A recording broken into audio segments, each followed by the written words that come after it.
CM Shivraj Singh Chauhan ने अधिकारियों को निर्देशित किया है कि बाढ़ प्रभावितों को सर्वे के आधार पर उचित मुआवजा दिया जाए, लेकिन कई जगहों पर ऐसी भी शिकायत सामने आ रही है कि जहां पर पटवारी की मानसिकता के चलते कुछ लोगों को मुआवजा मुहैया नहीं हो पाया।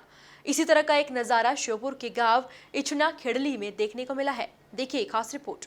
मामला श्योपुर जिले का है, जहां बाढ़ के बाद प्रशासन द्वारा लोगों को राहत के रूप में मुआवजा राशि का वितरण कराया जा रहा है, तो वहीं कुछ कर्मचारियों द्वारा इस कार्य में राजनीति और द्वेष की भावना से बाज नहीं आ रहे। इसी तरह का एक मामला श्योपुर जिले के गांव इछना खेड़ली से सामने आया है।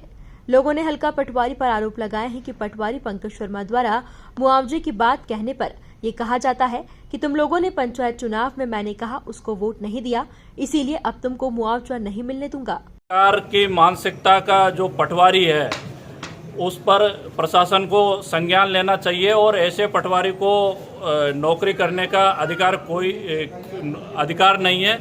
ऐसे पटवारी को तत्काल बर्खास्त किया जाना चाहिए जो बाढ़ पीड़ितों के साथ भेदभाव कर रहा है, उसमें मनमानी कर रहा है। अगर कोई उसका मिलने वाला चुनाव में खड़ा हुआ है, उसको जनता ने हरा दिया है, तो उसके लिए बाढ़ पीड़ित किसी प्रकार से जिम्मेदार नहीं है। इस प्रकार राजनीतिक करने वाले पटवारी है या जिले में जो भी कर्मचारी है उनको कलेक्टर महोदय तत्काल संज्ञान ले और बर्खास्त करे, इन पर कार्रवाई करे। हमारे ग्राम दलार नगर पटवारी पंकज शर्मा जो उसके रिश्तेदार खड़े हुए थे, तो उसको वोट नहीं दिया गया, तो वो गया जो बाढ़ में पीड़ित थे तो उनको मुआवजा नहीं दे रहा है। वो कहता है कि तुम लोगों ने वोट नहीं दिया गया है, और गांव के अंदर ये उसको वोट नहीं देने के कारण उल्टी दिशा में डालने की प्रक्रिया चला रहा है, उल्टे काम कर रहा है। सभी ग्रामीण उसका विरोध करे थे। पिछली बार भी हमने कलेक्टर को आवेदन लिख दिया, लेकिन उल्टा ही हम पर दबाव बनाने का प्रयास किया गया। मुआवजे में बहुत आधे से ज़्यादा लोगों को छोड़ा गया है, और वो यूँ बोलता है कि एसडीएम भी मैं ही हूँ, कलेक्टर भी मैं ही हूँ और तहसीलदार भी मैं ही हूँ। जो करना है मैं यहाँ से एक बार पास कर देता हूँ, वो ऊपर तक पास हो जाता है। ठीक।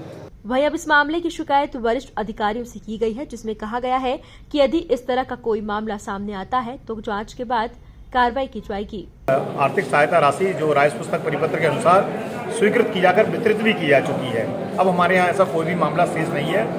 यदि उन लोगों जो अभी ज्ञापन के माध्यम से हमें अवगत कराया है, यदि किसी व्यक्ति को अगर उसके सर्वे में नाम छूटने का संबंधी कोई भी दावा या शिकायत है, वो हमें दे, हम उसकी विधिवत जांच कराने के लिए तैयार हैं। ग्रामीणों की इस मंशा पर कितना गौर किया जाता है ये तो आने वाला वक्त ही बताएगा, लेकिन इससे ये तो साफ है कि यदि इस तरह का काम किया गया है तो ये सीधे सीधे सीएम की मंशा के विपरीत है। Bureau report, MP news, Sheopur.